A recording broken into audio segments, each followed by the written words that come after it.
El primer exiliado, historia desconocida de Ismael en Parán.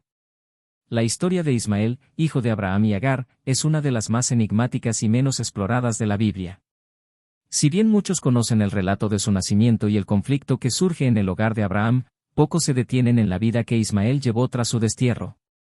La narrativa bíblica nos da una pequeña pero intrigante ventana hacia el destino de Ismael, especialmente en su vida en el desierto de Parán, un lugar simbólico de soledad, supervivencia y, a la vez, de propósito. ¿El destierro de Ismael, castigo o destino? Ismael nació del deseo de Abraham y Sara de tener descendencia, cuando Sara ofreció a su sierva Agar como esposa a Abraham. Este acto fue visto como una solución humana a una promesa divina, lo que desencadenó una serie de conflictos. Tras el nacimiento de Isaac, el hijo prometido de Sara, la tensión entre ella y Agar aumentó.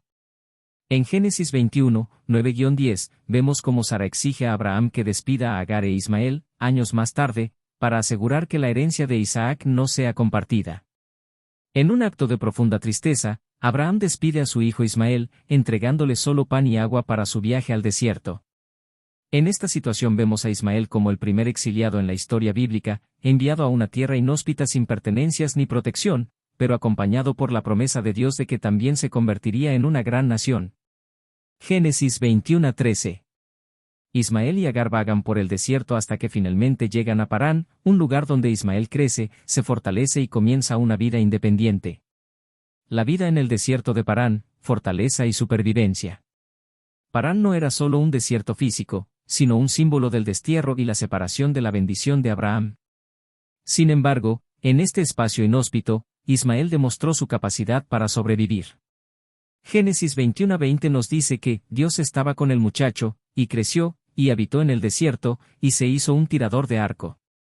Esta breve declaración revela una etapa de la vida de Ismael que suele pasarse por alto, su transformación en un cazador y guerrero, aprendiendo a manejar el arco y a depender de su habilidad para subsistir en un lugar difícil. En lugar de sucumbir, Ismael prosperó en Parán, con el favor de Dios sobre él a pesar de su distancia del linaje de Isaac. Parán es también un lugar de preparación. Desde este entorno hostil, Ismael comenzó una vida que influiría en generaciones futuras. Su fortaleza como arquero y líder en el desierto marcó la fundación de una cultura nómada y guerrera, dejando una impronta en la región y en la historia del pueblo ismaelita. Parán, lejos de ser un lugar de abandono, se convirtió en el escenario en el que Ismael se forjó como una figura imponente e independiente. La herencia de Ismael, una nación prometida. La promesa de Dios de hacer de Ismael una gran nación se cumplió. Su vida en Parán le permitió desarrollar habilidades y establecer lazos con tribus de la región, construyendo la base para la nación de Ismael, que más tarde se expandiría por la península arábiga. La esposa de Ismael, quien fue elegida por su madre de entre el pueblo egipcio. Génesis 21-21, también indica la mezcla cultural que Ismael traería a su descendencia. Su linaje se convertiría en una nación fuerte, cumplida en el desarrollo de los pueblos árabes. Descendencia de Ismael. La descendencia de Ismael, el primer hijo de Abraham, es notable en la historia bíblica y se relaciona con varios personajes y pueblos significativos. Según Génesis 25, 12-18, Ismael tuvo 12 hijos, quienes se convirtieron en los patriarcas de las tribus ismaelitas. Entre ellos destacan nombres como Nebaiot, que se asocia con la región de Nabatea, y Kedar, cuyos descendientes se mencionan como un pueblo guerrero en el norte de Arabia. Ismael también es considerado un antepasado de Mahoma, lo que resalta su importancia en la tradición islámica. La influencia de Ismael se extiende hasta lugares como Egipto y Arabia, y su legado perdura a través de las generaciones, resaltando su rol en la narrativa bíblica y en la historia del pueblo árabe. A menudo se le conoce como el padre de las naciones árabes, lo que posiciona su descendencia como un componente crucial en el contexto de la fe y la cultura de la región.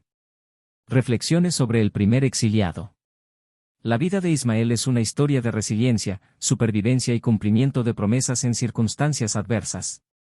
Aunque fue expulsado de la casa de Abraham, Dios permaneció con él en Parán, mostrando que su bendición no depende de un lugar o de un linaje específico. Ismael es un recordatorio de cómo el propósito de Dios puede llevarnos incluso a los lugares más áridos para formar el carácter y cumplir su voluntad.